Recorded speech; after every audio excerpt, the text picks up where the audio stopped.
मैं doctor Anurag Sharma, chairman cardiology, Ojas super speciality hospital, sector 26 Panchkula से बात कर रहा हूँ।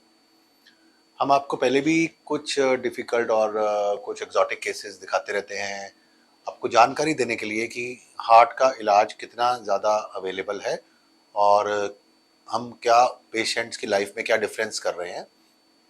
हेल्थ एजुकेशन की नॉलेज ज़रूरी है जानने के लिए कि क्या हो रहा है आजकल आसपास और कैसे हम अपनी बीमारी को फाइट कर सकते हैं। आज मैं एक ऐसी ही एक लेडी का केस आपसे डिस्कस करना चाहता हूँ। ये माताजी 77 ईयर्स की हैं और इनको पिछले 3 साल से इनको चलने पे एंजाइना हो रही थी, मतलब छाती में दर्द हो रहा था और जब ये चलती थी और फिर इनके भाई को भी प्रॉब्लम आ गई, तो उनके भाई का कुछ बाईपास हो गया एंड ऑब्वियसली उसको रिकवरी में ज़्यादा टाइम लगा। तो माताजी थोड़ा डर गई। लेडीज़ के बार उनको नॉलेज नहीं होती, ओल्ड लेडीज़ होती हैं, उनका इतना एक्सपोजर नहीं होता है। ये काफ़ी ज़्यादा दवाइयों पे चलती रही, लेकिन अब पिछले 1 महीने से ये इनको दिन में 3-3 बार सॉर्बिट्रेट की गोली खानी पड़ती थी, अब तो हमने उनको ठीक कर दिया। उससे क्या हुआ कि इनकी क्वालिटी ऑफ लाइफ बहुत ख़राब हो गई और इनको फिर रात को भी एंजाइना होने लग पड़ी और थोड़ा-सा खाना खाने के बाद भी एंजाइना होने लग पड़ी। तो खाना भी इन्होंने कम कर दिया, तो पेशेंट काफ़ी कमज़ोर हो गया। अल्टीमेटली पेशेंट के अंदर से खुद ही आवाज़ आई कि अब मैं ऐसे तो ज़िंदगी जी नहीं सकती, कि मुझे अपना कोई ना कोई इलाज कराना पड़ेगा। पेशेंट ने हमसे कंसल्ट किया एंड उनको हमारे पे थोड़ा कॉन्फिडेंस आया कि नहीं, मैं यहीं पे इन डॉक्टर से करवाऊंगी अपना इलाज। पेशेंट हमारे पास आए और हमने उनकी एंजियोग्राफी करी। Patient is 77 years old lady. उनको डायबिटीज़ नहीं है, उनको ब्लड प्रेशर है सिर्फ, और हार्ट की पंपिंग भी उनकी हमने इको करी तो अच्छी थी। जब हार्ट की पंपिंग अच्छी हो, नॉर्मल हो और नाड़ी काफ़ी ज़्यादा बंद हो, तो पेशेंट को एंजाइना तो होनी स्वाभाविक ही है। हम शुरू करते हैं केस। ये है राइट कॉर्नरी आर्टरी। राइट में एक ही आर्टरी होती है और ये रिलेटिवली गुड है, यहाँ छोटा प्लाक है, यहाँ छोटा प्लाक है, बट मोर और लेस गुड फ्लो है। और ये डोमिनेंट आर्टरी है because it is supplying that PDA territory. और अगर आप ध्यान से देखें, इस नाड़ी में से एक यहाँ से काला काला फ्लो आ रहा है। ये बेसिकली हमें सजेस्ट करता है कि इस पेशेंट की जो लेफ्ट की साइड की आर्टरी है वो कोलेट्रल से थोड़ी थोड़ी भर रही है और काफ़ी अच्छी ग्रेड 3 कोलेट्रल्स हैं। तो ये यही सजेस्ट करती है कि उसकी जो लेफ्ट साइड की नाड़ी है वो हो सकता है पूरी बंद हो, और काफ़ी देर से बंद है बिकॉज कोलेट्रल्स बहुत अच्छे डेवलप हुए हुए हैं। उसके बाद हमने लेफ्ट साइड की जब आर्टरी देखी, तो लेफ्ट साइड की जो सर्कमफ्लेक्स आर्टरी है वो पतली है, डिफ्यूजिव डिजीज है, लेकिन वो इतना क्रिटिकल ब्लॉकेज उसमें नहीं है। और जब हमने एलईडी देखा तो एलईडी यहाँ पे आके ऑलमोस्ट बंद है। अगर आप ध्यान से देखेंगे तो यहाँ से बहुत सारा ये काला काला कैल्शियम है और नाड़ी यहाँ पे आके टोटल बंद हो गई।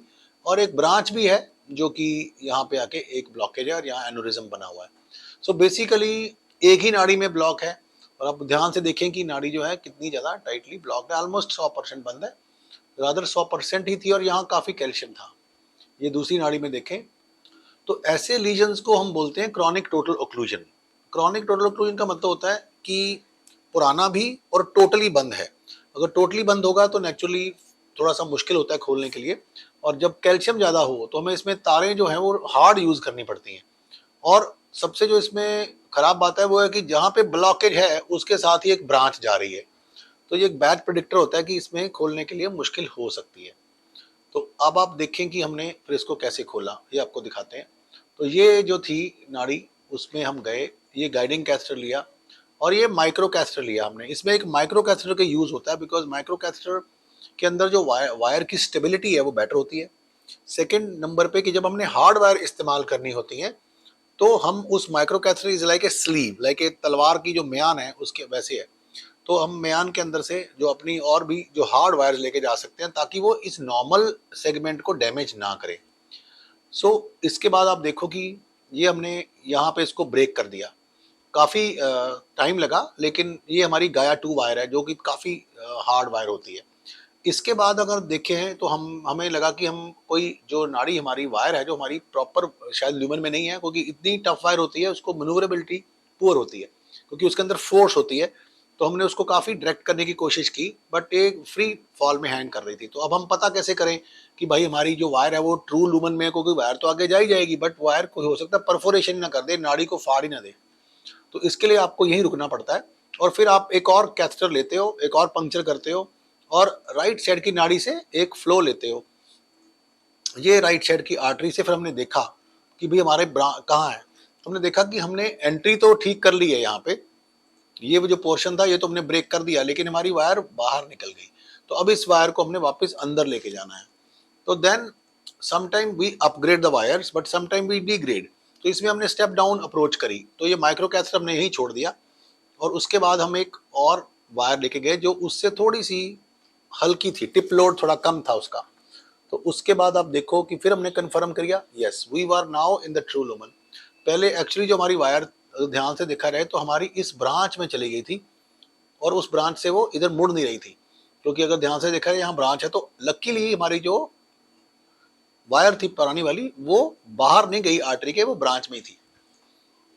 उसके बाद फिर हमने उसको देखा, जब ये फोल्ड हो जाए तो कभी ऐसे फोल्ड में नीचे हार्ड वायर होती है, ऐसे नहीं करना चाहिए क्योंकि कई बार डायसेक्शन होती है और वो पूरी नाड़ी को ही नीचे तक फाड़ देती है। फिर हमने कंफर्म किया कि भाई हमारा जो है, और फिर आप फील करते करते आपको धीरे धीरे, ये भी एक हार्ड वायर होती है, जितनी ज्यादा ब्लैक होगी, फिर आप चेक शॉट लेते हो दूसरी तरफ से और देखते हो कि हाँ भाई ये नाड़ी जो है हमारी बिल्कुल बढ़िया। इसके बाद तो फिर हम ये जो माइक्रो कैथेटर है इसी को पुश करने की कोशिश करते हैं। लकीली माइक्रो कैथेटर क्रॉस कर गया और वो वायर हमने निकाल दी, क्योंकि हार्ड वायर ज्यादा रहेगी तो परफोरेशन होने का खतरा होता है। तो फिर हमने सॉफ्ट वायर डाल दी। सॉफ्ट वायर का आगे वाला रेडियो पेक होता है, रेडियो लूसेंट होता है। और फिर हमने ये एक बलून लिया और उसको देखा कि भाई छोटा 1.5 का बलून लिया, देखने के लिए कि कहीं रेजिस्टेंस तो नहीं आ रही, कहीं फॉल्स ल्यूमन में तो नहीं है कहीं। तो वो हमें पता लग गया कि नहीं है। तो हमने 1.5 से देखा, पहले छोटे बलून से करना चाहिए ताकि अगर कोई परफोरेशन हुई भी हुई तो नाड़ी ज़्यादा ना फटे। और उसके बाद फिर हमने इसको बड़े बलून से किया। ये आप देखिए एक बड़ा बलून लेके जा रहे हैं जो कि ये 2.5 का है। यहाँ बहुत टाइट ब्लॉकेज था कैल्शियम, लेकिन हमने इसको ब्रेक कर दिया। उसके बाद फिर हमने देखा कि फ्लो बड़ा अच्छा आ गया है, इसका नाड़ी खुल गई है लेकिन क्लॉट्स हाँ है। फिर हमने देखा कि कितना बड़ा स्टैंड लेके जाया जाए, तो हमने प्रॉक्सिमल से ही उसको शुरू किया, यहाँ प्रॉपरली उसको देखा और अल्टीमेटली हमने उसको प्रॉपरली एक नाड़ी को खोल दिया। और अब हम देखेंगे कि ये जो फ्लो है वो बहुत बढ़िया आ गया है। और फिर हमने स्टेंट को अच्छी तरह से ऑप्टिमाइज किया।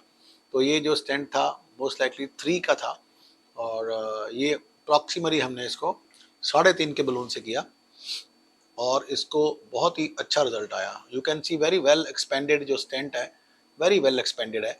और ये अच्छा हमने स्टेंट यूज़ किया जिससे वायर उनकी जो ब्रांच थी वो भी चल रही थी। और ये आपने देखो ध्यान से कि जो पहले आर्टरी थी और ये पूरा स्टेप अप है और यहाँ पे जो है वो स्टेंट बढ़िया चल रहा है। So basically if you look at this result now which is afterwards, look at the flow and if you look at ये वाला व्यू, तो आप देखो कि कितना ज़्यादा डिफरेंस हो गया। तो ये पेशेंट अगले दिन ही हमने इनको चला दिया सीसीयू में एंड ये पेशेंट काफ़ी अच्छा इम्प्रूव हो गया है। सो इस केस में हमने ये देखा कि कई बार पेशेंट अपनी एप्रीहेंशन से उनको लगता है कि पता नहीं मेरा क्या बीमारी निकलेगी। सो लकीली इसका सिंगल वेसल डिजीज था, हालांकि टफ केस था, लेकिन तजुर्बे से और हमें काफ़ी ऐसे केस कर चुके हैं और केयरफुली सारे केस करते हैं हम, चाहे हमने जितने मर्जी करें हो, बिकॉज हर एक केस को ऐसे लेना चाहिए कि पहला ही केस है, क्योंकि हर एक ह्यूमन बीइंग की लाइफ इंपॉर्टेंट है। So we have to very careful that हम कोई कॉम्प्लिकेशन क्रिएट ना करें, क्योंकि पेशेंट एक बहुत होप से और विश्वास से आता है हमारे पास। तो हम उस पेशेंट का पूरा ख्याल रखने की कोशिश करते हैं कि इसका कहीं से कोई नुकसान ना हो जाए। सो ये पेशेंट को हमने बड़ी ही प्रभु की कृपा से very good result came and patient CCU में ही चलने लग पड़ा था।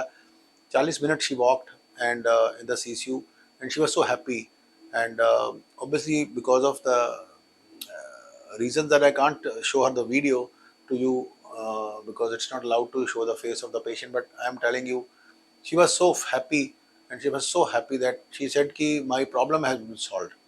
So I really wish and pray to God that she remains healthy and I think I'm very happy to treat this patient and thank you so much for watching and have faith in God and also have some belief in doctors who are there to help you always.